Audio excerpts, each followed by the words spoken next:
Muy bien, muy buenas noches con todos.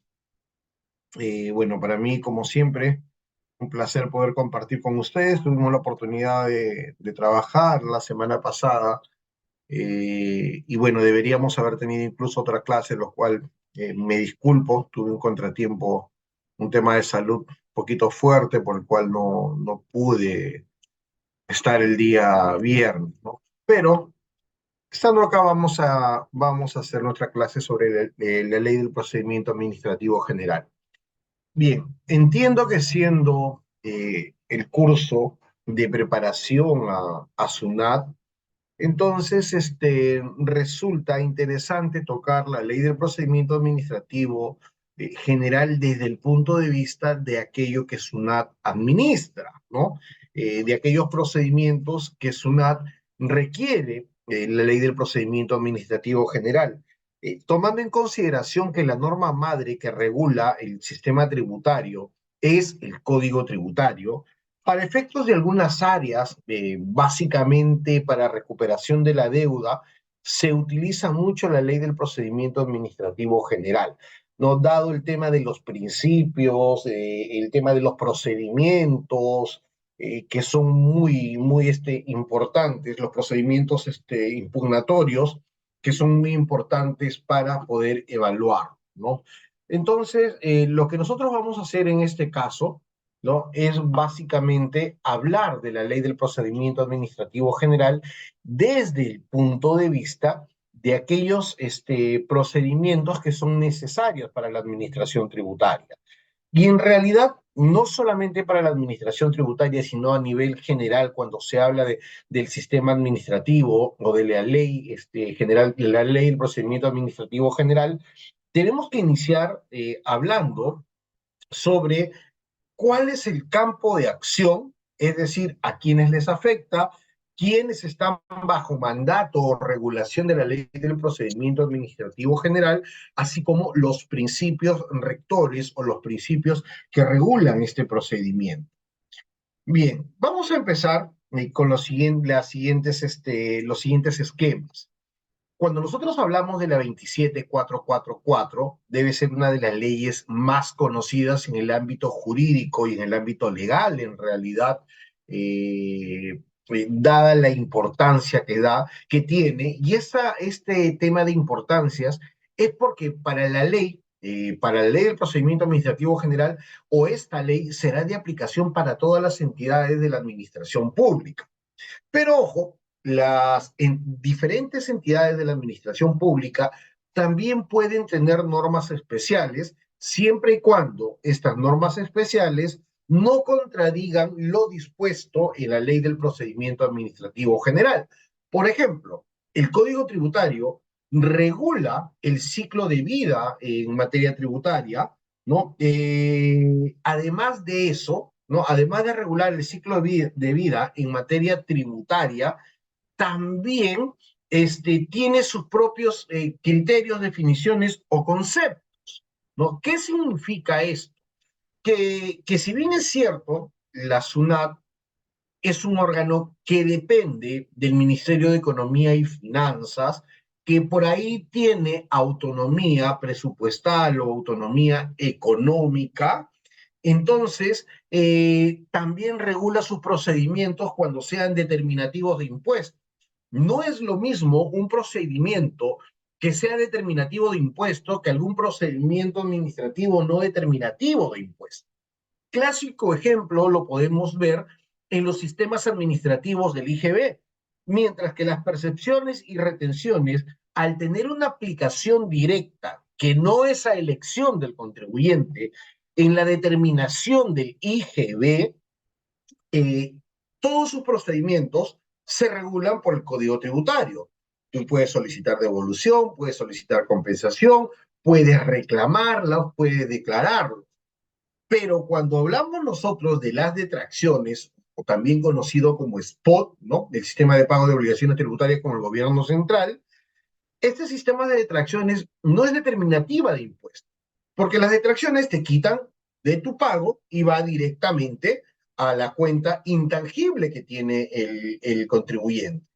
¿verdad? A una cuenta intangible que tiene el contribuyente y del cual el contribuyente puede pagar cualquier tipo de obligaciones tributarias. IGB, renta, fraccionamientos, multas, ITAN, etcétera. O sea, todo lo que sean obligaciones tributarias lo puedes pagar con las detracciones.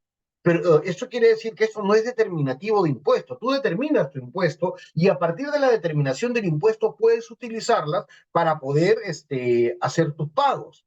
¿No? E incluso no existe devolución porque la devolución es un procedimiento no contencioso establecido en el Código Tributario. Al no ser determinativo de impuesto, esta se regula supletoriamente al decreto legislativo 940, que es la norma madre que la regula, por la ley del procedimiento administrativo general. Tanto es así que en los procedimientos de impugnación no existe exactamente una doble instancia administrativa como sí existe en el Código Tributario, pero existen procedimientos como el de reconsideración o el de apelación. Una apelación parecida a la que tenemos en el Código Tributario, con la diferencia que es a dónde o a qué órganos van direccionados.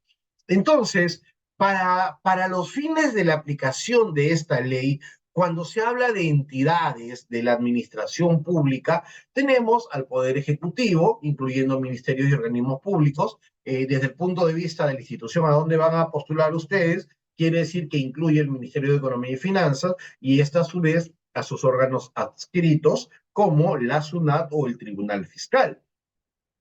Al Poder Legislativo, al Poder Judicial, gobiernos regionales, locales, organismos a los que la Constitución Política del Perú y las leyes le confieren autonomía.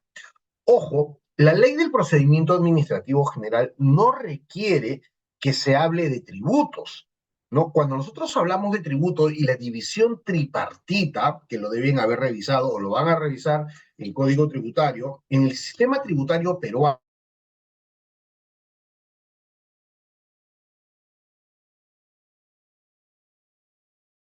contribuciones dentro de las tasas. Y bueno, en el caso de la característica propia de los impuestos es que no existe una contraprestación directa. En el caso de las tasas, sí existe una contraprestación directa o potencialmente la prestación directa, y en el caso de las contribuciones podría existir una contraprestación porque viene de la realización de una obra pública. ¿No? Entonces, cuando nosotros hablamos del término tributos en general, es aquella que abarca lo que prescribe el Código Tributario. Pero cuando hablamos de la ley del procedimiento administrativo general, no estamos hablando de un tema tributario. La ley del procedimiento administrativo general solamente es de aplicación supletoria, ¿no? Aplicación supletoria cuando en materia tributaria no exista una regulación directa, se aplican los criterios o principios de la ley del procedimiento administrativo general. Muy bien. Eh, y ahora justamente vamos a ver algunos de estos principios. ¿Por qué son importantes estos principios, chicos? Más allá de su importancia por el tema de la evaluación, es importante que nosotros entendamos estos principios. ¿En qué sentido?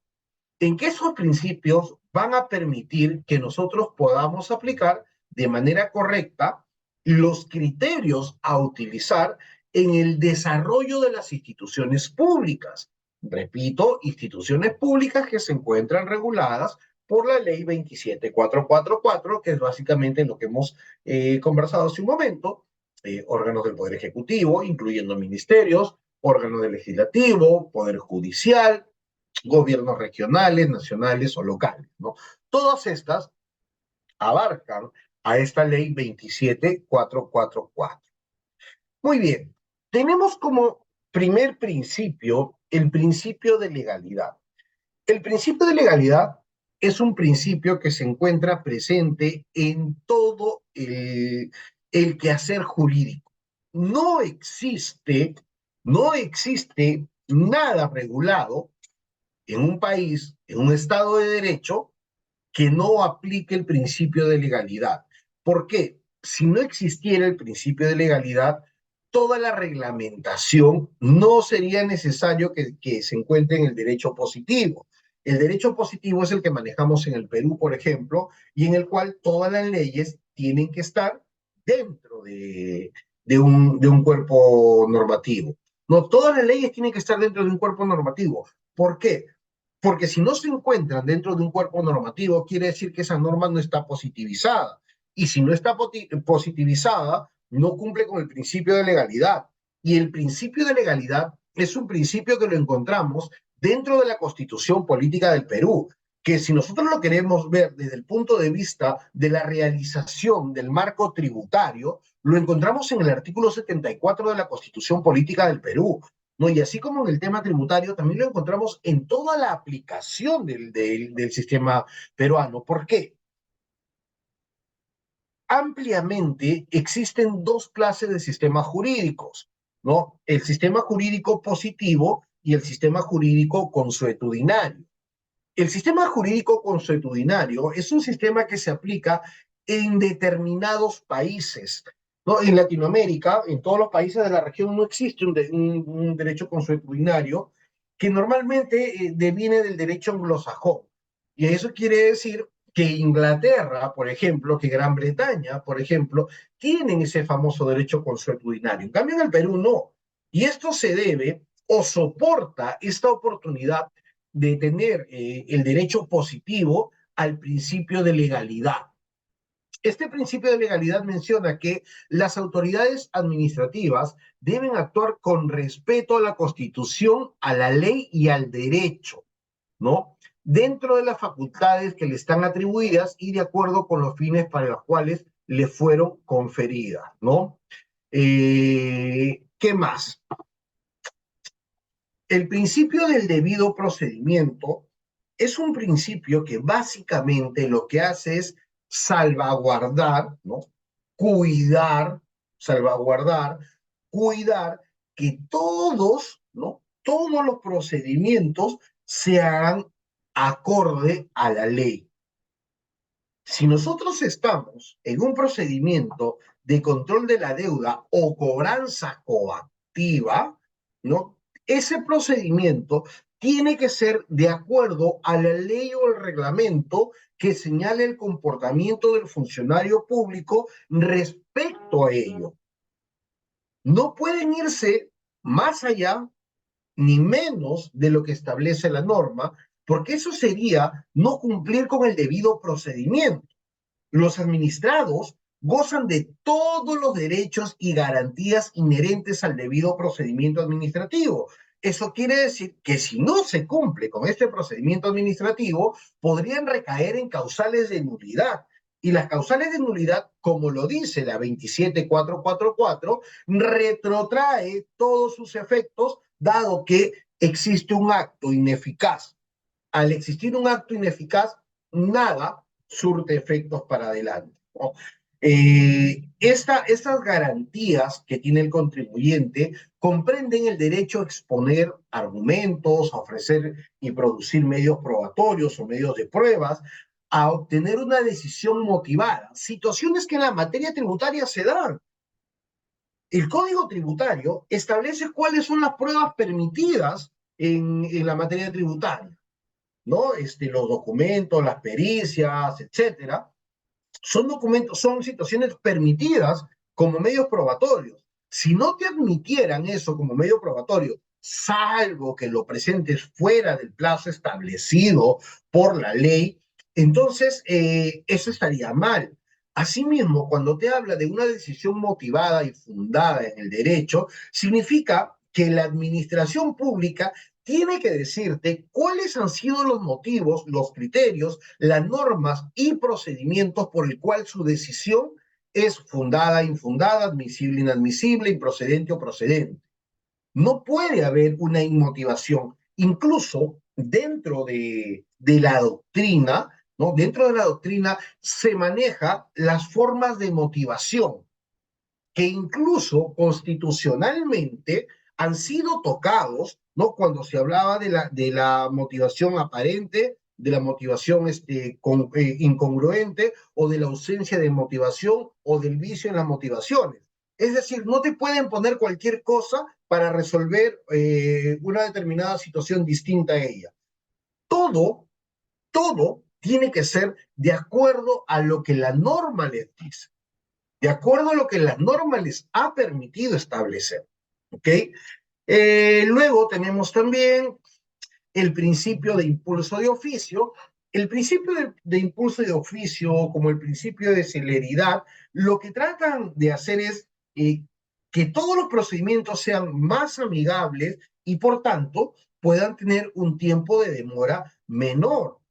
Hay que recordar que tributariamente ya existe precedente en el plazo excesivo para resolver algunos procedimientos a nivel administrativo. ¿No? Lo que en el derecho en general se le llama como la teoría del plazo razonable, también ha sido adoptado por el Tribunal Constitucional, por la Corte, y como ya es un precedente de observancia obligatoria, ha tenido que ser aceptado por la SUNAT y ha tenido que ser aceptado por el Tribunal Fiscal. ¿No? Dado que cuando hablamos de principios como el de impulso de oficio, se manifiesta que las autoridades deben dirigir e impulsar de oficio el procedimiento y ordenar la realización o práctica de los actos que resulten convenientes para el esclarecimiento y resolución de las cuestiones necesarias.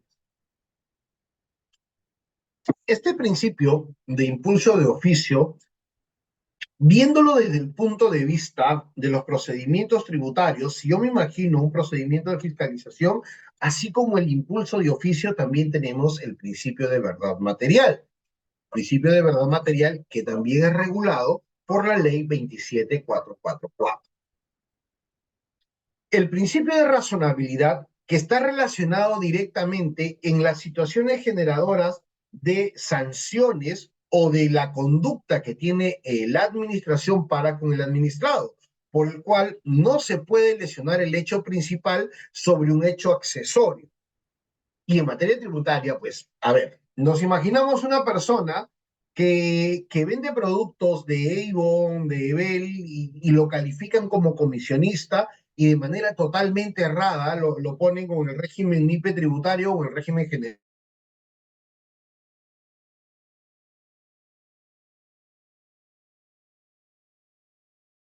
del 50% de la... Entonces, si tú comparas la infracción y la sanción con el hecho principal, particularmente siento que no se está aplicando el principio de razonabilidad. Y a pesar que en más de una oportunidad se le ha combinado a la administración tributaria que las infracciones y sus respectivas sanciones tengan que ir de la mano con un principio que no es administrativo, pero sí es tributario, como el de capacidad contributiva. O sea, es imposible que te puedan sancionar. He visto casos de personas que dejaron de declarar un año, antes la SUNAT no te hacía la baja de oficio rápidamente, habían dejado de declarar un año y tenían multas por 50.000 soles porque les habían puesto una UIT completa, eh, y cuando tú verificabas, ¿y cuántos fueron tus ingresos en el año? Mira, mis ingresos en el año no llegaron ni a 5.000 soles, pero le debo de multa a la SUNAT 50.000. ¿Hubo una infracción? Sí. Y si hay una infracción, tiene que haber una sanción. Y así como las infracciones y sanciones se regulan de acuerdo a cada régimen, el régimen simplificado, el régimen especial, el MIPE tributario, el régimen general, también debería existir una situación de cuantía. Es decir, que no solamente se analice un aspecto objetivo, sino subjetivo, no en la conducta, sino subjetivo a la hora de aplicar una infracción, una sanción y su, perdón, una infracción y su respectiva sanción, ¿no? Tanto es así que nos manifiesta la ley del procedimiento administrativo general que las decisiones de la autoridad administrativa, cuando creen obligaciones, cuando califiquen infracciones, cuando impongan sanciones o establezcan restricciones a los administrados, deben adaptarse dentro de los límites de la facultad atribuida y manteniendo la debida proporción entre los mecanismos a emplear y los fines públicos que se deba tutelar, ¿no? Justamente lo que les menciono es un principio administrativo que a mi gusto la tabla de infracciones y sanciones en materia tributaria no la está cumpliendo, ¿no? No la está cumpliendo. Luego tenemos el principio de imparcialidad, un principio que debe tener muy presente todo funcionario público, que menciona que las autoridades administrativas actúan sin ninguna clase de discriminación entre los administrados, otorgándole tratamiento y tutela igualitaria frente al procedimiento resolviendo conforme al ordenamiento jurídico y atención al interés general. En otras palabras, cuando se habla de principio de imparcialidad, quiere decir que la manera de comportarse de la administración pública, ya sea en el otorgamiento de información o ya sea en la forma de resolver un procedimiento, no debe tener matices que lo diferencien por tu aspecto, por tu condición social, religiosa, política, etcétera, sino que se tendrá que resolver conforme la ley lo dice. O sea, si la ley dice A para todos. Si la ley dijo B para todos. No se puede separar procedimientos porque estaríamos recayendo en situaciones bastante negativas dentro de la función pública. Asimismo, tenemos el principio de informalismo, en donde nos manifiesta que las normas de procedimiento deben ser interpretadas en forma favorable a la admisión y decisión final de las pretensiones de los administrados, ¿no? De modo que sus derechos e intereses no sean afectados por la exigencia de aspectos formales que puedan ser subsanados dentro del procedimiento. En materia tributaria, este procedimiento tiene una manifestación en el Código Tributario. El Código Tributario te dice que, y por ejemplo el reglamento de fiscalización también, que aquella información que ya ha sido requerida por la administración y fue entregado por el administrado, no puede volverse a solicitar. Justamente el principio de informalismo lo que nos menciona es eso. Oye, ¿sabes qué? Tus procedimientos deben ser interpretados en forma favorable para la admisión y decisión final. Es decir, quitamos el exceso de la formalidad, ¿no? Quitamos el exceso de la formalidad para poder resolver de una manera adecuada. Otro principio digno de evaluar y con igual importancia o relevancia es el principio de presunción de la veracidad. Principio que quizás no se está evaluando de manera adecuada, dado que mínimamente en materia tributaria parece que se tuviera la concepción que el contribuyente ya es culpable antes que le determinen o antes que le resuelvan. El Código Tributario contiene situaciones como las medidas cautelares previas, bastante interesante y hasta cierto punto entendible. Pero ¿qué sucede?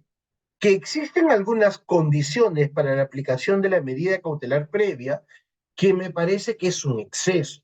Ejemplo, si el contribuyente no entrega o no entregó la totalidad de la información requerida, es causal de medida cautelar previa. Es decir, si a mí me pidieron 20 cosas y yo entrego 18, me pueden interponer una medida cautelar previa. Pero me parece que eso es un exceso, porque no hay un comportamiento lesivo del contribuyente, porque no estás demostrando que con eso ya hay ocultamiento o manipulación de material informático o contable que sea necesaria para la determinación de impuestos, ¿no? Entonces, hay situaciones en las que creo yo que una norma como el Código Tributario no está cumpliendo con ciertos requerimientos que como principios administrativos son necesarios. No se está cumpliendo con estos requerimientos. Luego tenemos acá el principio de presunción de la veracidad. Luego tenemos el principio de conducta procedimental, ¿no? Cuando hablamos del principio de conducta procedimental, ojo con confundirlo con el del debido procedimiento, ¿no? El debido procedimiento es aquel procedimiento y el respeto al mismo que gozan todos los contribuyentes. El principio de conducta procedimental manifiesta que la autoridad administrativa, los administrados, sus representantes o abogados en general, todos aquellos que son partícipes, que son parte, son autores, ¿no? Del procedimiento y que realizan sus respectivos actos procedimentales guiados por el respeto mutuo, la colaboración y la buena fe. Ninguna regulación o procedimiento administrativo puede interpretarse de todo mal, de modo tal que ampare alguna conducta contra la buena fe. O sea, la conducta procedimental es el comportamiento adecuado que deben tener las partes inmiscuidas dentro de una relación pública. Administración, administrados, representantes, abogados, o sea, no puede decirte más allá de lo que una norma te dice, porque eso sería atentar contra la conducta procedimental. Luego tenemos el principio de celeridad. El principio de celeridad que manifiesta que quienes participan en el procedimiento deben ajustar su actuación de modo que se denote el trámite de la máxima dinámica, de la mejor manera posible, de la manera más dinámica posible. ¿Qué significa? Oye, no pongas barreras burocráticas y tu administrado cumple con lo que te pide. Si tú vas a hacer algún trámite y en el TUPA de esa institución te dice que tienes que pagar un derecho, paga tu derecho. O sea, es ilógico que empieces a presentar tus quejas para no pagar un derecho, porque la única forma de que tú no pagues un derecho es que ese derecho sea declarado inconstitucional. Y la declaración de inconstitucionalidad no se va a dar porque una persona crea que es inconstitucional. La declaración de inconstitucionalidad se va a dar porque existe la demostración judicial o a nivel de tribunal constitucional, ¿no?, de que un acto o un hecho es contraria a la Constitución. Esa es la declaración de inconstitucionalidad. Así que si por ahí alguien les dice que van a ir a reclamar porque no quieren pagar la tasa, créanme que les están tomando solamente el pelo. Asimismo, tenemos el principio de eficacia. ¿Qué cosa es este principio de eficacia? Fíjense, el principio de eficacia manifiesta que los sujetos del procedimiento administrativo deben hacer prevalecer el cumplimiento de la finalidad del acto procedimental, ¿no? Es decir, el procedimiento está guiado por una conducta. Los agentes o sujetos de este procedimiento tienen que, una, hacer prevalecer y dos, no excederse de aquella conducta que se le requiere.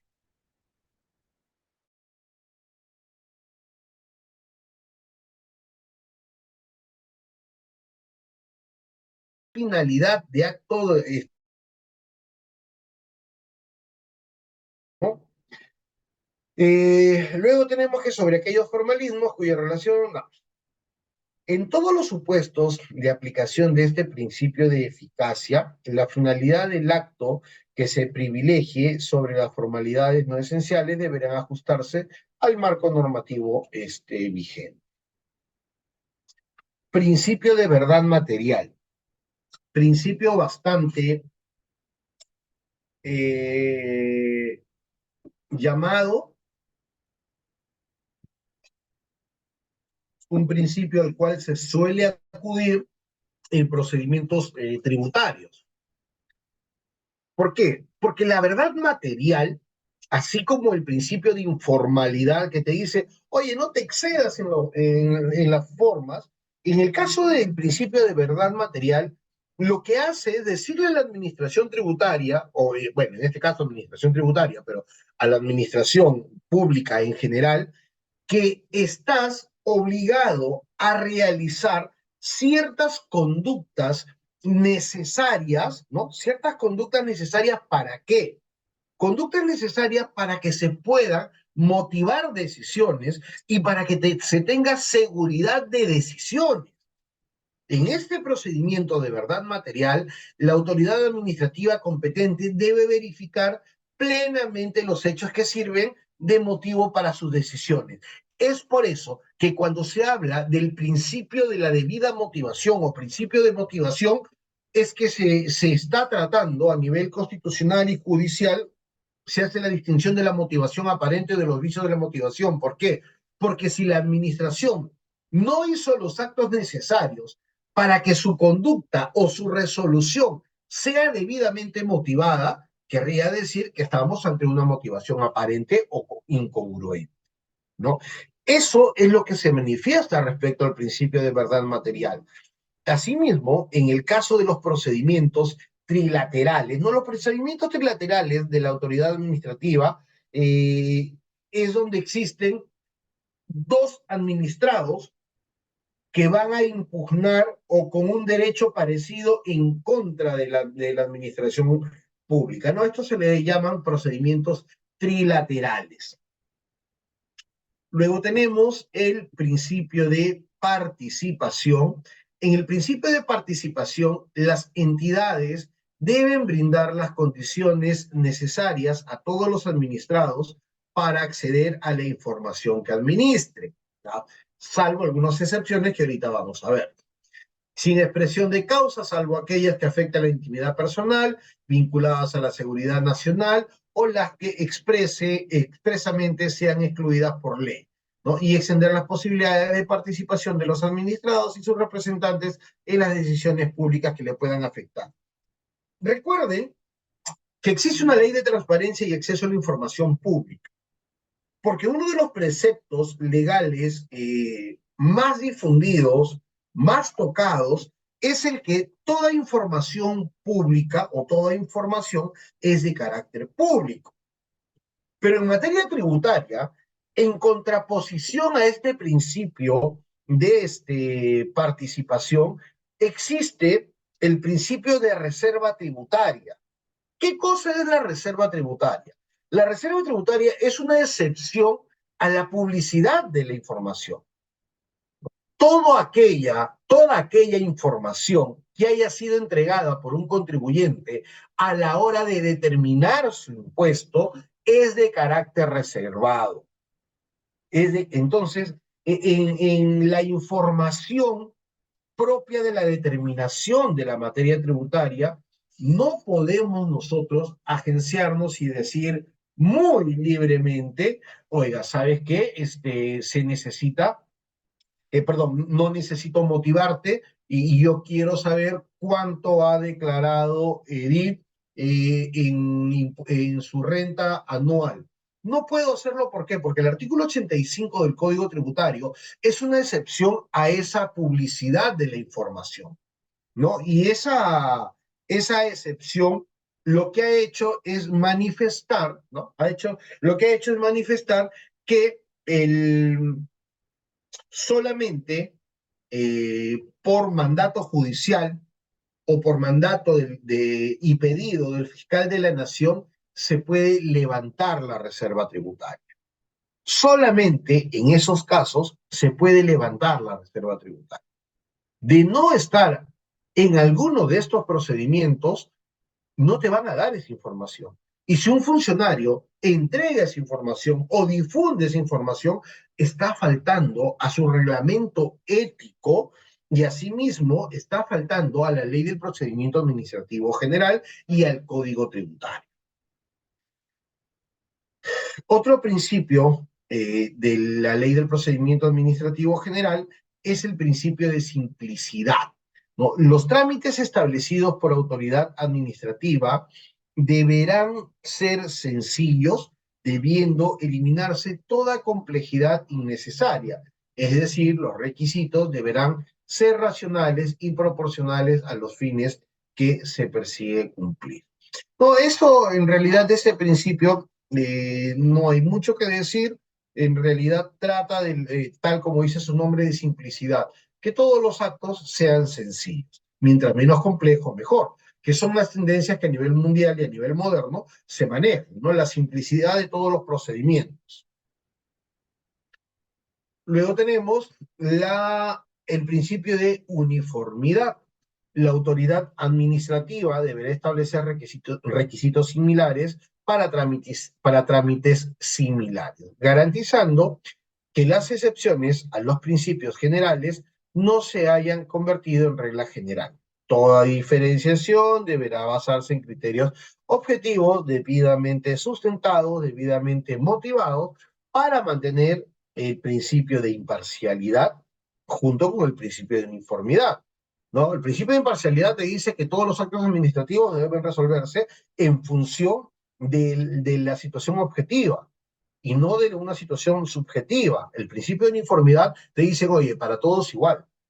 Es un principio que va o sustenta o apoya o va de la mano, si así le quieren llamar, al principio de uniformidad. Luego tenemos el principio de predictibilidad. El principio de predictibilidad, muy parecido al principio de seguridad jurídica, es tomado en todo acto tributario.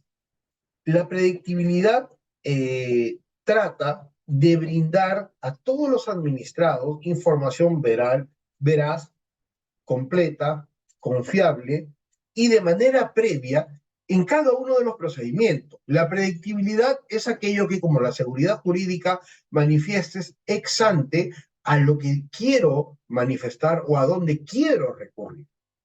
El principio de predictibilidad, nosotros podemos manifestar que la autoridad administrativa deberá brindar a los administrados, a sus representantes, información veraz, completa y confiable sobre cada trámite, de modo tal que a su inicio el administrado puede tener conciencia bastante certera de cuál será el resultado que se va a obtener. Es decir, no te pueden obligar a iniciar algo sin que tú sepas de qué manera está establecido el procedimiento.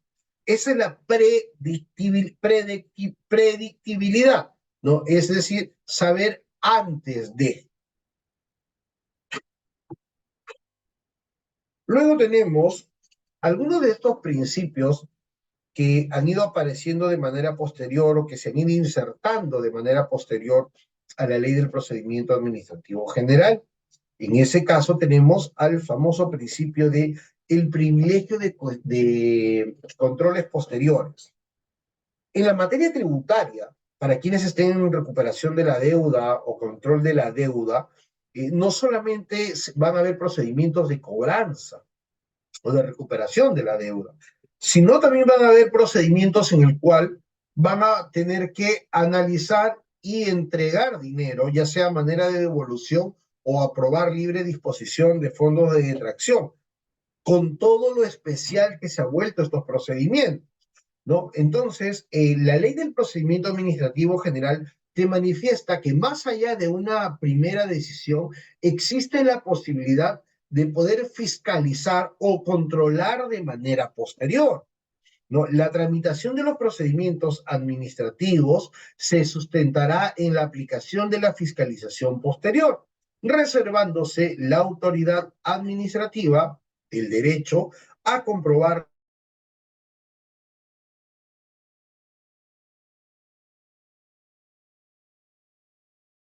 acciones pertinentes. Eso, que existen formas de devolución especial, que son procedimientos no contenciosos establecidos por el Código Tributario, pero que a su vez, de manera supletoria, recogen definiciones propias de la Ley del Procedimiento Administrativo General para poder amparar su ciclo de vida y control. Es decir, si tú me pides un saldo a favor en materia de beneficio, y presentas una carta fianza, te lo van a entregar en las 48 horas como máximo. Pero eso no quiere decir que ya te entregaron el dinero y ya se quedó ahí, sino que la administración puede hacer un control posterior. Y esta realización del control posterior está sustentado justamente en un principio administrativo. Se dan cuenta cómo se va concatenando aquellos procedimientos propios del Código Tributario, como una devolución, por ejemplo, como procedimiento no contencioso, y la aplicación de procedimientos administrativos, como el del privilegio de controles posteriores. Eso no es ajeno a cualquier cosa. Ese procedimiento definitivamente es necesario para ser aplicados, ¿no? Bien. Eh, el principio, perdón,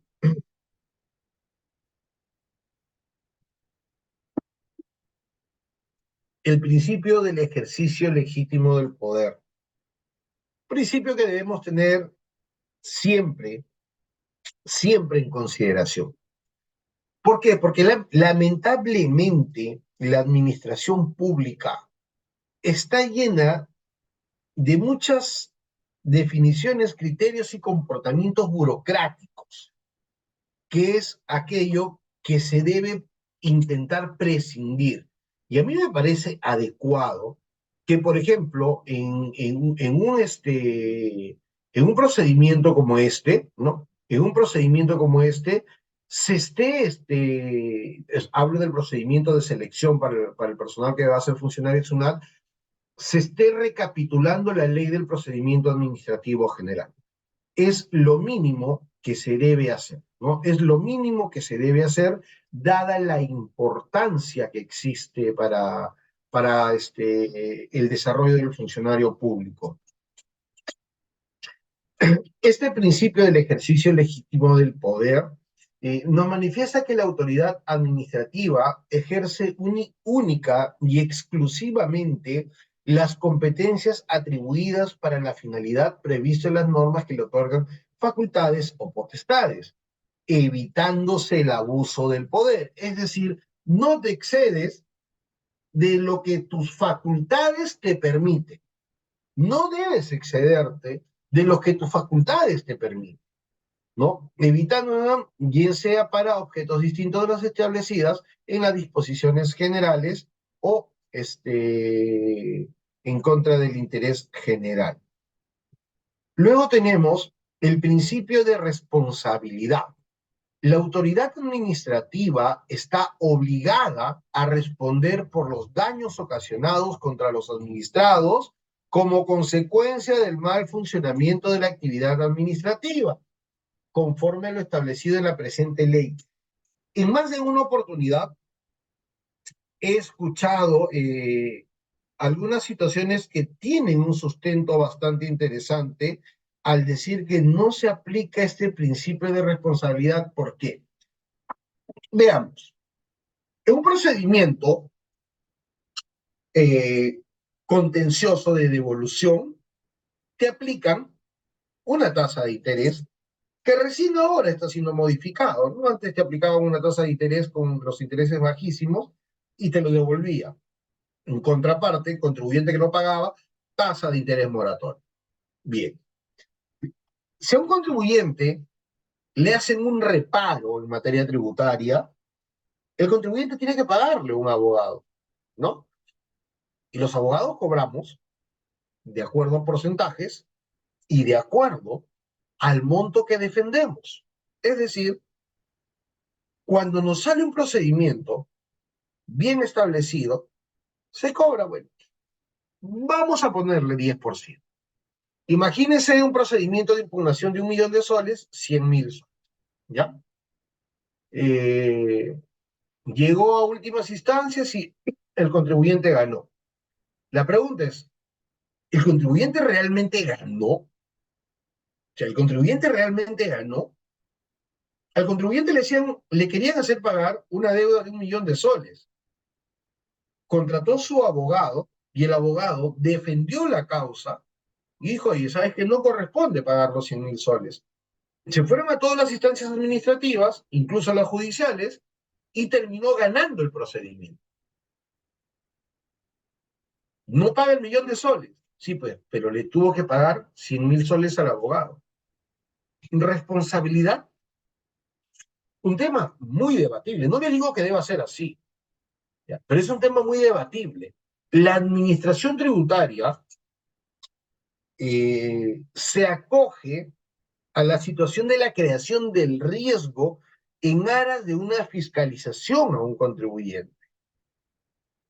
Pero insisto, ¿qué pasa si finalmente se prueba que el contribuyente no tenía nada que ver con esa imputación que le hacía la administración tributaria? ¿Es realmente el contribuyente ganó? ¿No? ¿Realmente el contribuyente ganó o al contribuyente finalmente le hicieron perder? O situación que deberíamos merituarlo bastante, ¿no? Situación que deberíamos merituarlo. Luego tenemos el principio de acceso permanente. Miren, esos tres principios, el de ejercicio de legítimo poder, el principio de responsabilidad y el principio de acceso permanente, son una especie de nuevos principios que fueron recogidos a partir de la modificación del 2012, si mal no recuerdo. O sea, son principios innovadores, por así decirlo, ¿no? Algo que en el derecho suele darse de manera continua, dado el dinamismo que existe en el derecho, ¿no? Dado que el derecho no es una situación estática, que se pueden modificar, se pueden derogar o pueden aparecer ciertos hechos. Este principio de acceso permanente nos manifiesta que la autoridad administrativa está obligada a facilitar información a los administrados que son parte de un procedimiento administrativo tramitado ante él para cualquier momento del referido procedimiento, que pueden conocer su estado de tramitación o acceder y obtener copias de los documentos contenidos en dicho procedimiento, sin perjuicio del derecho a la información que se ejerce conforme a la materia. Es decir, en un procedimiento, salvo aquella información que es custodiada celosamente por leyes especiales como el de reserva tributaria, el administrado puede solicitar esta información en cualquier momento, en cualquier etapa. ¿Sí? De eso se trata la ley del procedimiento administrativo general, por lo menos en los principios. La ley del procedimiento administrativo general, mis estimados amigos, es una ley bastante amplia. He tratado de extraer aquello que a juicio y experiencia de este humilde servidor sea lo más importante e interesante para que ustedes conozcan y puedan desarrollar los procedimientos que en un examen les pueda venir.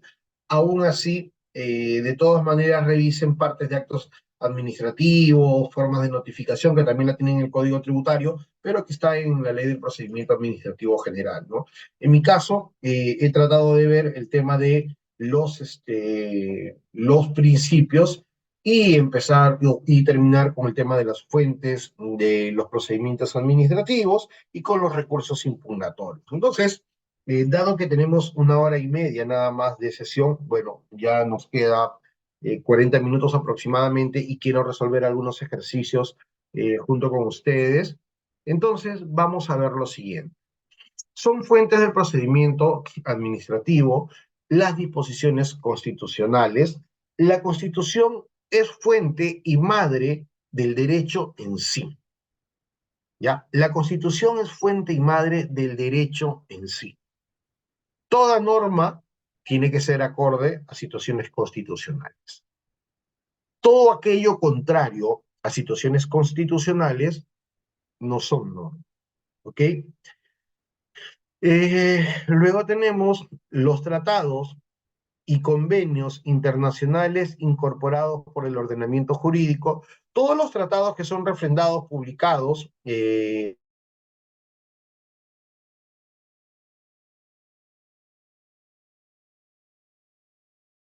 aprobados, refrendados y publicados. Es decir, que todavía no existe vigencia. Las leyes y disposiciones de jerarquía equivalentes, normalmente decretos legislativos o decretos supremos. Bueno, justamente el 2.4 nos habla de los decretos supremos. Los demás reglamentos del Poder Ejecutivo, estatutos, reglamentos de las entidades, así como los de alcance institucional o provenientes del sistema administrativo, las normas subordinadas a los reglamentos anteriores, la jurisprudencia proveniente de la autoridad jurisdiccional. Ojo, estamos hablando que todas son fuentes del procedimiento administrativo. En ningún momento se está diciendo que un reglamento interno de una institución pública tiene el mismo peso que una disposición constitucional. Ojo, no se vayan a equivocar con eso. La jerarquía normativa, conocida en la famosa pirámide del genio austríaco Hans Kelsen, que en realidad dice que esta pirámide no fue hecha por Kelsen, sino que es atribuida a su obra cumbre. Ese tema de la jerarquía normativa sigue igual. La Constitución por encima de todo, los tratados internacionales, leyes, decretos, etcétera. Acá lo que estamos hablando únicamente es de las fuentes del procedimiento administrativo. No vayan a pensar que yo les estoy manifestando que en materia tributaria todos son iguales. No, son fuentes, sí. Como fuentes corresponde lo mismo, pero como procedimientos no. ¿Ok? Bien, luego tenemos, bueno, y los principios del derecho administrativo en general, ¿no? Bien, ¿qué son actos administrativos? Es importante saber qué son actos administrativos para saber qué cosa regula la ley del procedimiento administrativo general. Nosotros podemos saber mucho de principios, pero si no sabemos qué es un acto administrativo, entonces lo estudiamos en vano. Los actos administrativos, las declaraciones de las entidades que en el marco de las normas del derecho público están destinados a producir efectos jurídicos sobre los intereses. ¿Se dan cuenta? No. Son actos administrativos, las declaraciones de las entidades que en el marco del derecho público, o sea, no es de derecho privado. O sea, no es un tema contractual en el cual Carlos y Omar acuerdan algo. El derecho público es aquel de aplicación, conocimiento general para las entidades públicas y para aquellas relaciones estatales.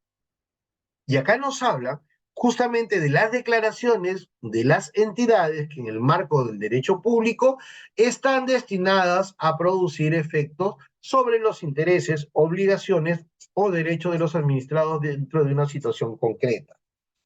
Por ejemplo, una resolución de intendencia que deniega la solicitud de libre disposición de fondos de detracciones. Si bien es cierto, el procedimiento de la solicitud y denegatoria le encontramos en el decreto legislativo 940, esta se sustenta en que es un acto administrativo porque esto produce efectos jurídicos. Y al producir efectos jurídicos, el contribuyente tiene derecho de defensa sobre estos hechos o actos jurídicos. Es por eso lo importante de saber qué son actos administrativos, si no, o sea, oye, ¿y qué son? ¿Y para qué sirve saber qué son actos administrativos? Uno, vigencia de la 27444. Es decir, si es un acto administrativo, se regula por la 27444. Segundo, para conocer cuáles son tus obligaciones y sobre todo tus derechos a defensa, tus derechos a contravenir, tus derechos a contradecir. ¿No? La contradicción es un derecho a decir, tú me dices A, yo te digo no, yo te digo B, dentro de la posibilidad de probar esos hechos. Por otro lado, me dice, no son actos administrativos los actos de administración interna de las entidades destinadas a organizar o hacer funcionar sus propias actividades o servicios. Estos actos son regulados por cada entidad con sujeción a las disposiciones del título preliminar. Es decir, los actos de administración interna no forman parte del derecho público, no forman parte del derecho público. Es decir, oye, si yo dispongo que le voy a dar uniformes a mis hijos, que le voy a dar uniformes a mis trabajadores, eso es un acto de administración interna. No tiene nada que ver con un derecho público por el cual se va a considerar un acto administrativo. No hay una regulación con efectos jurídicos propios, sino básicamente una condición. Por eso que líneas posteriores en la ley del procedimiento administrativo general me dice que los comportamientos y actividades materiales de la administración pública tampoco es considerada como un acto administrativo. ¿Y por qué es importante? Repito, ¿por qué es importante saber qué cosa es un acto administrativo? Para saber de qué manera se van a regular, para saber cuáles son tus obligaciones, sobre todo para saber cuáles van a ser tus derechos.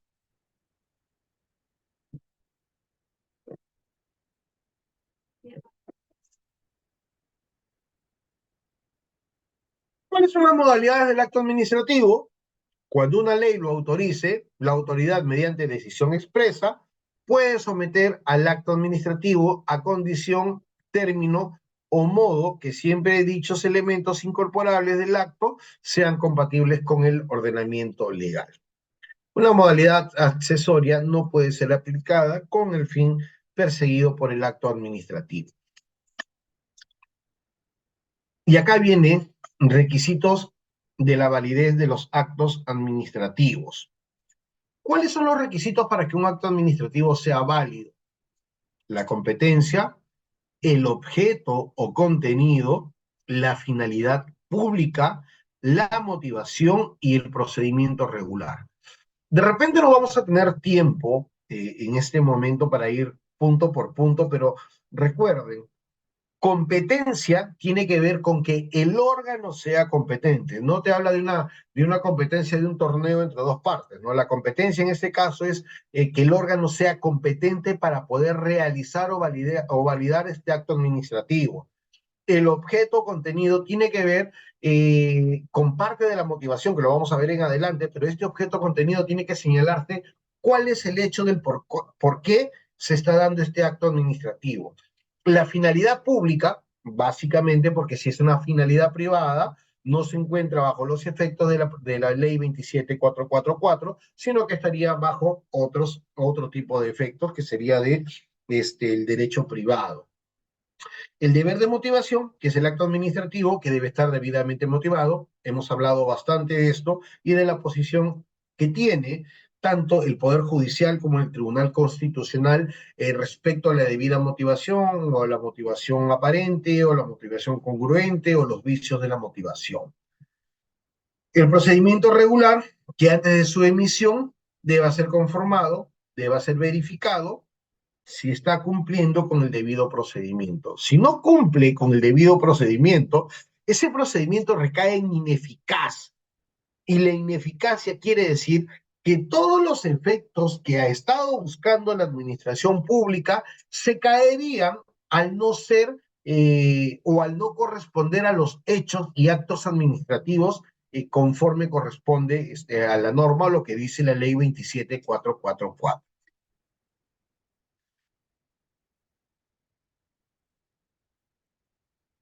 Causales de nulidad.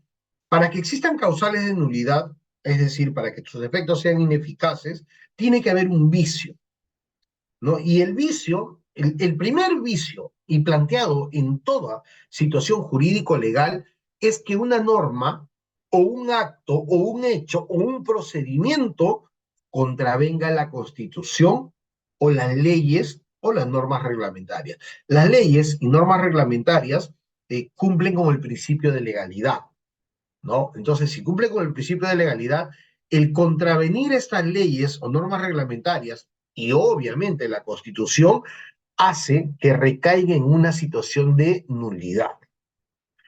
El defecto o la omisión de alguno de sus requisitos, ¿no? Es decir, si no cumple con el debido procedimiento, también es causal de nulidad, y los actos expresos que resulten como consecuencia de la aprobación automática o por el silencio administrativo positivo.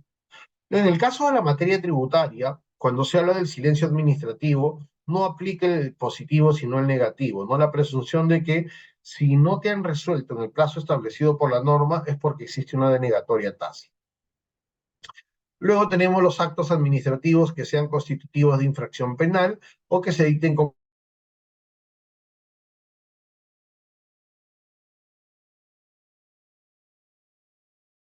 ley, también recae en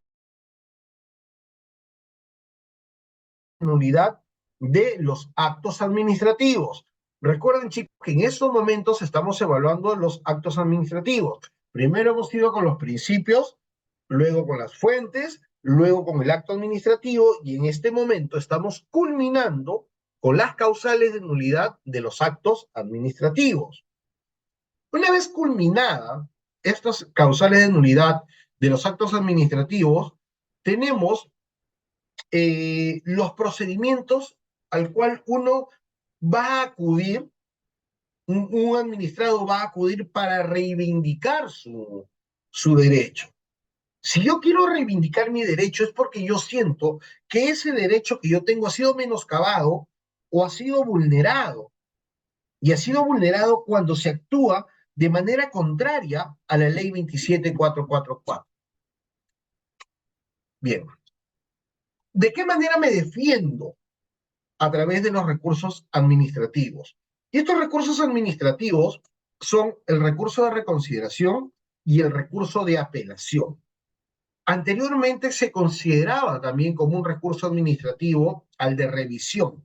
Sin embargo, en una modificación te dice que el caso del recurso de revisión es muy especial y solamente cuando una ley o decreto legislativo lo establezca de manera expresa, se puede interponer un recurso administrativo de revisión ante el Poder Judicial.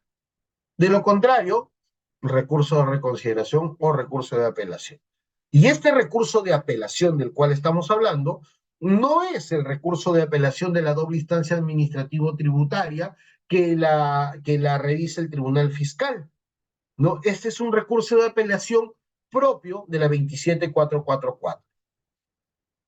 Bien.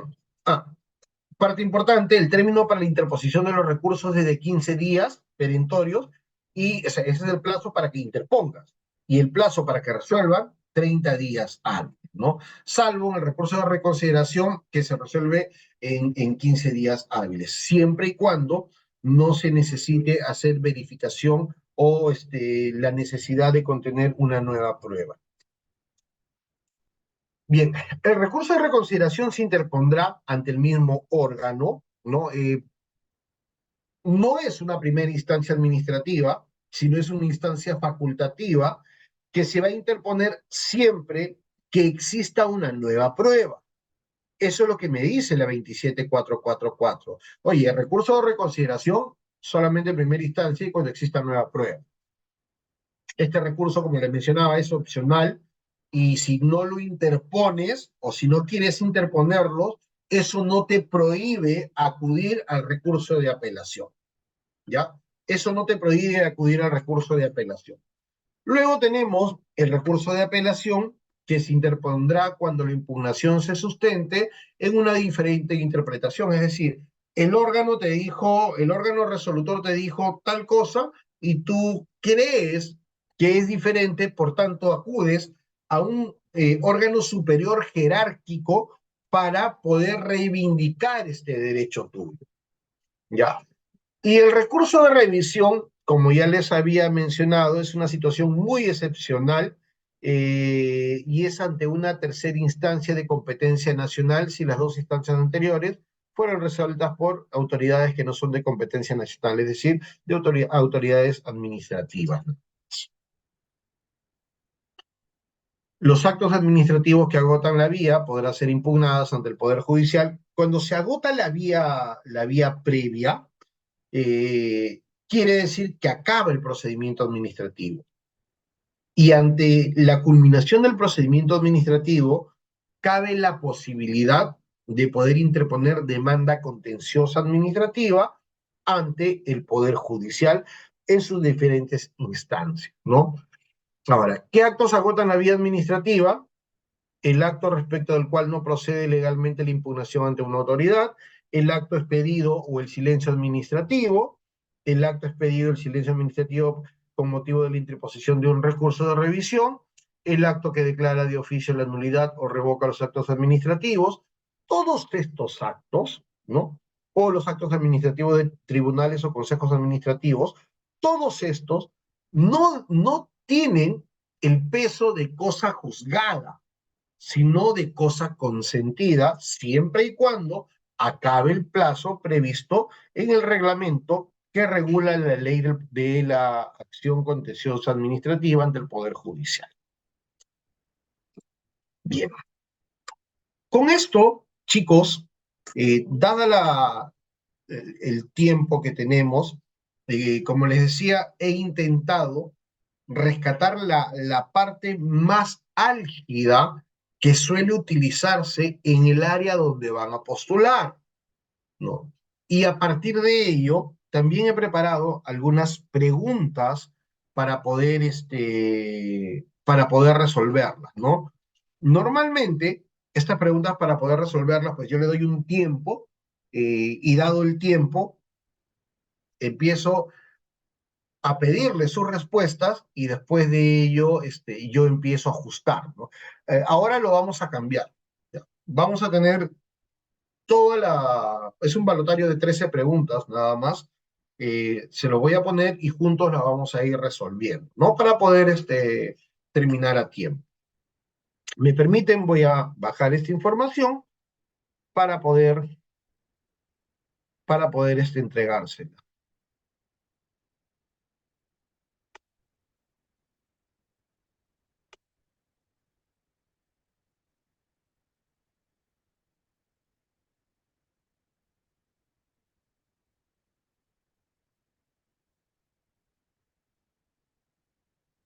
¿Pueden ver el balotario? ¿Sí? ¿Lo pueden ver, por favor? ¿Me confirman?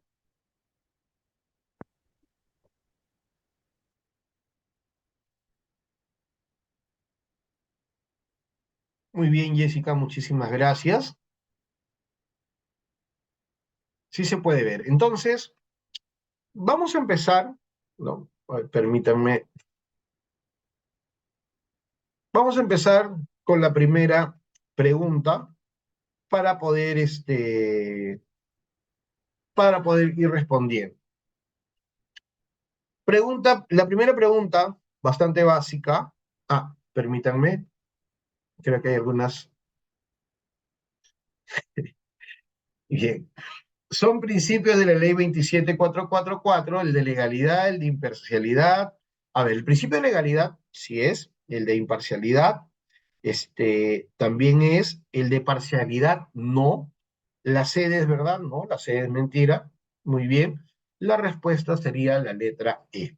Yo de todas maneras voy a ir repitiendo las preguntas, ¿no? Si bien es cierto, tenemos acá dos compañeros que rápidamente han identificado esta respuesta, pero a lo mejor no todos tienen la misma facilidad, así que yo voy a ir apoyando pregunta por pregunta.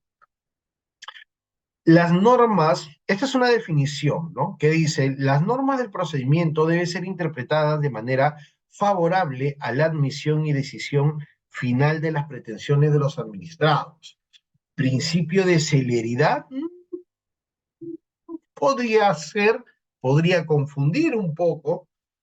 Principio de no complicación, no conozco el principio de no complicación todavía, así que la letra B no sería. Principio de informalismo, sí, el principio de informalismo nos da esta lectura. El principio de formalismo no es, y la letra E dice A, B y D son correctas. En realidad no hay principio de formalismo ni principio de no complicación. eh, por tanto, A, B y D son incorrectas, ¿no? A, B y D son incorrectas. Si dijera son incorrectas, nos hubiera puesto en aprieto. Pero la respuesta es C, informalismo, ¿no? C, informalismo. ¿Quién es? Otra definición, ¿ya? Pregunta número 3 es otra definición. Me dice, quienes participan en el procedimiento deben ajustar su actuación de tal modo que se dote al trámite de la máxima dinámica posible, evitando actuaciones procesales que dificulten su desenvolvimiento o constituyan meros formalismos, a fin de alcanzar una decisión en tiempo razonable, ¿no?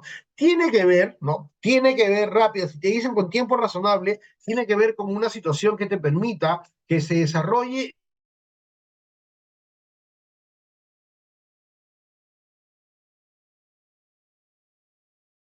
El principio de verdad material, recuerdan que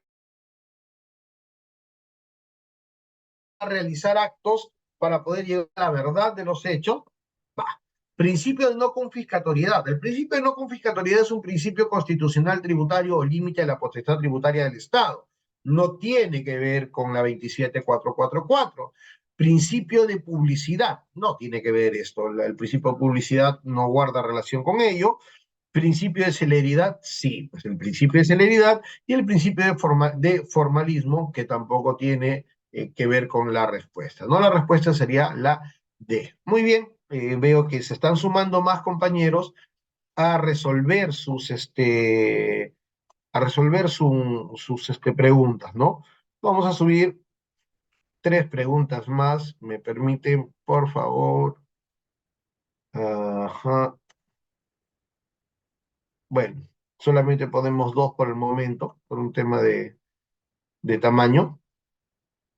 Bien, entonces la número 4 también es una definición, ¿no? En la número 4 me dicen, los trámites establecidos por la autoridad administrativa deberán ser sencillos, debiendo eliminarse toda complejidad innecesaria, es decir, que los requisitos exigidos deberán ser racionales y proporcionales a los fines que se persigue cumplir. Verdad material, nada, no tiene nada que ver. El de celeridad, si bien es cierto, esto trata de hacer un procedimiento más limpio, el principio de celeridad tenía otro matiz, ¿no? Hablaba de un tema de dinamismo. En este caso no habla de un tema de dinamismo, sino de eliminación de situaciones complejas. ¿Ya? Por eso que no es celeridad. Principio de informalidad. El principio de formalidad hablaba del desaparecer las formalidades. En cambio, en el principio de simplicidad te habla de eliminar la complejidad innecesaria. La E, ninguna, la respuesta sería la letra D, ¿no? La letra D. Bien. Chicos, yo veo que hay más de 40 personas conectadas, ¿no? Hay más de 40 personas conectadas, pero veo solamente a 4 o 5 que están participando, ¿ya? Bien. La autoridad administrativa deberá brindar a los, es la pregunta número 5, ¿ya? La autoridad administrativa deberá brindar a los administrados o a sus representantes información veraz, completa y confiable sobre cada trámite, de modo tal que a su inicio el administrado pueda tener una conciencia bastante certera del resultado que va a tener. Seguridad jurídica es muy parecido al tema de la seguridad jurídica. ¿Ya? Pero la seguridad jurídica te habla de que toda situación o hecho debe estar respaldado en una norma jurídica, directamente. Principio de legalidad no es, el de predictibilidad sí. Tú tienes que saber antes de, para poder presumir cuál va a ser el resultado de este hecho. Principio de predictibilidad y seguridad jurídica no. Seguridad jurídica ya hemos dicho que no es. El principio de razonabilidad tampoco sería, ¿no? Entonces la pregunta 5, respuesta C. Respuesta C. Muy bien, chicos. Pregunta número 6. Ah, hay que subir acá, hay que subir el, porque no se veía, ¿no? Pregunta número 6 me dice, la autoridad administrativa está obligada a responder por los daños ocasionados contra los administrados. Lo explicamos bastante esto, ¿no? Lo explicamos bastante. Como consecuencia del mal funcionamiento de la actividad administrativa, conforme lo establecido en la presente ley. Las entidades y sus funcionarios o servidores asumen las consecuencias de sus actuaciones, aparentemente, muy discutible, no es razonabilidad, no es seguridad jurídica, principio de responsabilidad sí es, ninguna es cierta, mentira, tenemos una que es cierta, todas son ciertas, mentiras, solamente la letra C es la respuesta en la pregunta número 7. Muy bien, chicos. Ahora contestaron un poco más. Vamos a subir acá. Pregunta número 7, ¿no? Pregunta número 7 tenemos, perdón, una afirmación es incorrecta. Tributariamente se aplica el silencio administrativo positivo. No, los procedimientos tributarios suelen ser negativos en su presunción, ¿no? Por eso las llamadas denegatorias. Tributariamente no se aplica el silencio administrativo negativo. En realidad, tributariamente sí se aplica el silencio administrativo negativo. Perdón, no se aplica, ¿no? Tributariamente a veces se aplica y a veces no se aplica el silencio administrativo negativo. Falso. Tributariamente se aplica el silencio administrativo negativo. Verdadero. Todas son incorrectas. Y como me pedían la pregunta incorrecta, sería la letra B, ¿no? La letra B. B de bueno. Acá sí hubo un poquito de diferencia, es más, no me han dado una respuesta. Recuerden que hablamos de una afirmación incorrecta. Y bien, acá habrían dos probables respuestas. ¿Cuáles serían las dos probables respuestas? La B y la C. Tributariamente no se aplica el silencio administrativo negativo. Sí, pues tributariamente no se aplica, ¿no? Tributariamente no se aplica el silencio administrativo negativo, por eso esa es una incorrecta. La letra C a veces se aplica y a veces no se aplica. Es una respuesta incorrecta, pero dentro de ella, si yo no tengo una alternativa que me diga B y C son incorrectas, tengo que irme a la más directa. ¿Cuál es la pregunta más directa? Es como cuando nos tomaba un examen de admisión para las universidades. Cuando yo tengo más de una respuesta y no la tengo en respuesta múltiple, tengo que irme a la más certera. Y en este caso, la más certera es que tributariamente no se aplica el silencio administrativo negativo. ¿Ya? Eh, Pregunta número 8. La ley del procedimiento administrativo general contiene las siguientes formas de impugnación. Recurso de apelación ante el Tribunal Fiscal, mentira, esa no es. Recurso de reclamación tampoco, esa del Código Tributario. Recurso de reconsideración, sí. Recurso de revisión de manera ordinaria, no. Si bien contiene el recurso de revisión, pero es de manera excepcional. No, la C y la D es correcta, no, porque el recurso de reconsideración sí, pero revisión no, ¿no? Respuesta a la letra C.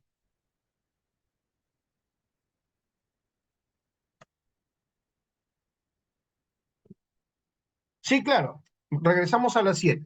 A ver, cuando yo tenga dos respuestas probables, como en este caso, ¿no? En este caso, dice, tributariamente se aplica el silencio administrativo negativo. Esa es una respuesta correcta, ¿ok? La B me dice, tributariamente no se aplica el silencio administrativo negativo.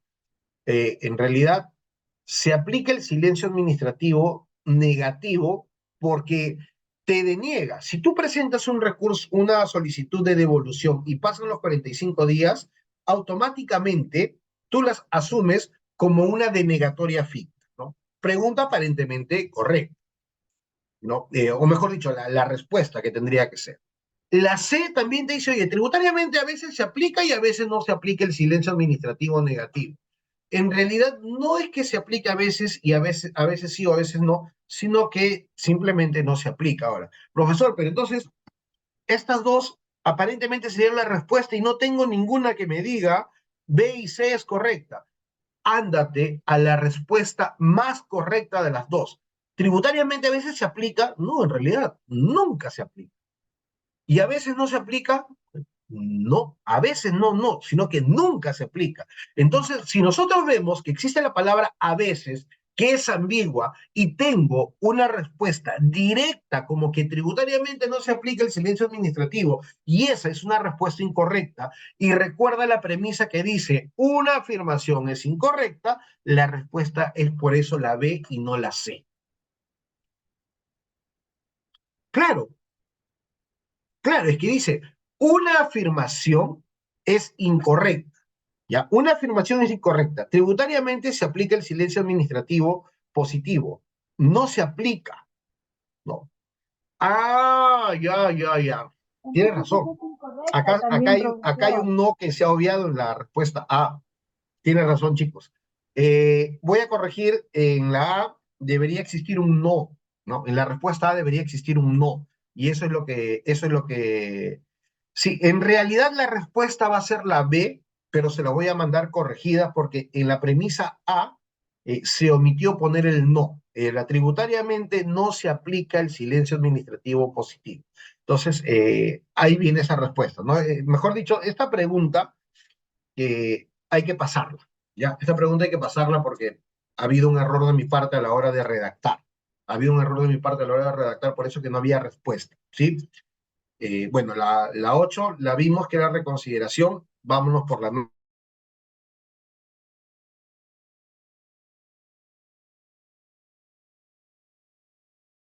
Ya. Bien. Cuando ante una resolución denegatoria de devolución, no, esa se reclama. Ante una resolución de intendencia que declara infundada la reclamación, no, eso se apela ante el Tribunal Fiscal. Eh, Ante una resolución que dispone el ingreso como recaudación de los fondos de detracción, sí, ahí sí yo puedo reconsiderar. Ante una resolución que deniega la solicitud de libre disposición de fondos de detracción, sí, también. Mire, acá hay una respuesta múltiple y la E te dice A y B son incorrectas.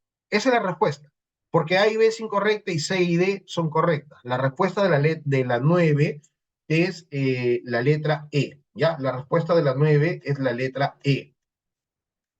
Ahora nos vamos a la pregunta 10. Permítame, voy a bajar. Mientras voy bajando, les repito, chicos, la pregunta 7 se los voy a mandar corregido porque en la parte A, ¿no? En la parte A hubo un error de mi parte, ¿no? Omití poner la palabra no. La pregunta número 10, la pregunta número 10 me dice, una de las siguientes premisas es correcta. El término para la interposición de los recursos es de 15 días perentorios, sí, y deberán resolverse dentro del plazo de 30 días, 20 al costado. Es un distractor, por tanto, esa no sería correcta. El término para la interposición de los recursos es de 15 días, 20 días como distractor. Perentorios y deben resolverse en plazo de 30 días, 180 como distractor, tampoco sería la respuesta. El término para la interposición de los recursos es de 15 días, 15 días. Y deberán resolverse en el plazo de 30 días, con excepción de los recursos de reconsideración que resuelven en el plazo de 15 días. Sí, esa es una respuesta totalmente correcta. Ahí no existe ningún distractor. D, el término para la interposición de los recursos es de 15 días, perentorios y debería resolverse en el plazo de 30 días, 15 días distractor. No, la respuesta es la letra C. Y todavía en la letra E te dice, la C no es verdadera. No, la C sí es la verdadera. La C sí es la verdadera. Muy bien, sí, la C. Vamos con la pregunta 12. Ah, está para bajar, perdón.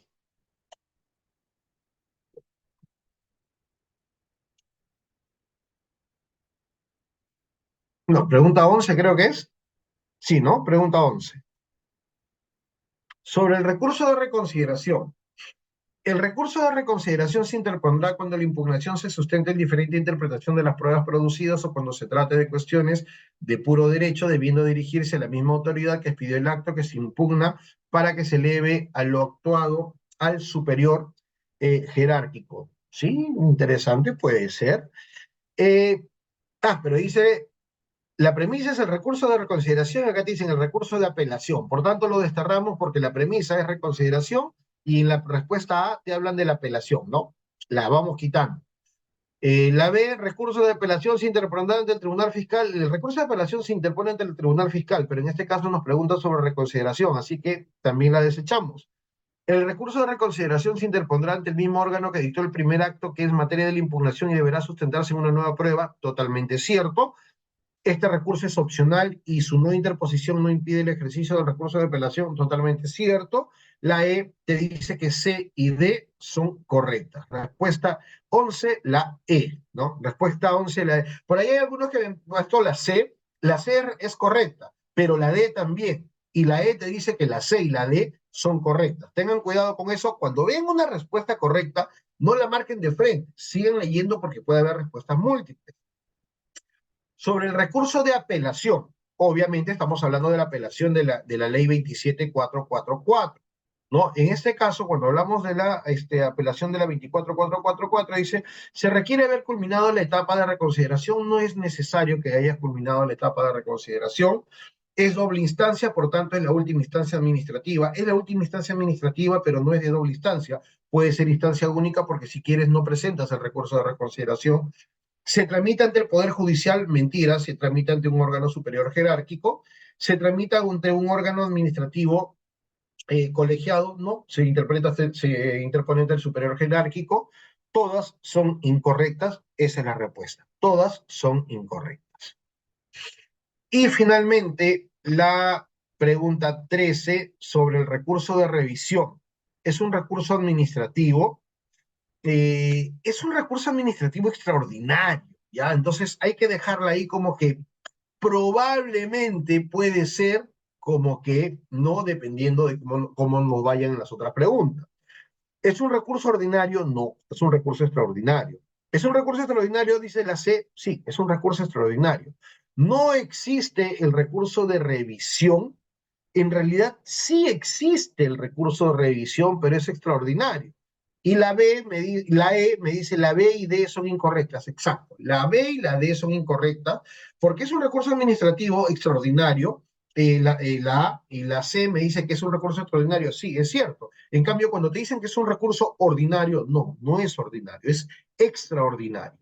Y no existe el recurso de revisión, sí, sí existe. Está en la 27444, pero de manera extraordinaria. Bien, chicos, quedo en deuda con ustedes con la respuesta de la pregunta número 7. La voy a corregir y se la estoy enviando a mis amigos del instituto para que ellos se lo puedan transmitir a ustedes, ¿no?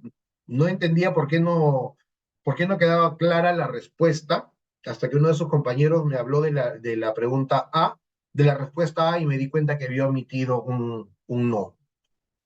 Es de humanos poder errar de esa manera. Bien, chicos, bueno, hemos llegado al final de esta clase. De mi parte, muchísimas gracias. Les deseo lo mejor en todo el proceso de selección, ¿no? Gracias, Mayra. Muchísimas gracias a ustedes. Y bueno, revisen la información que les he dado. Hasta luego.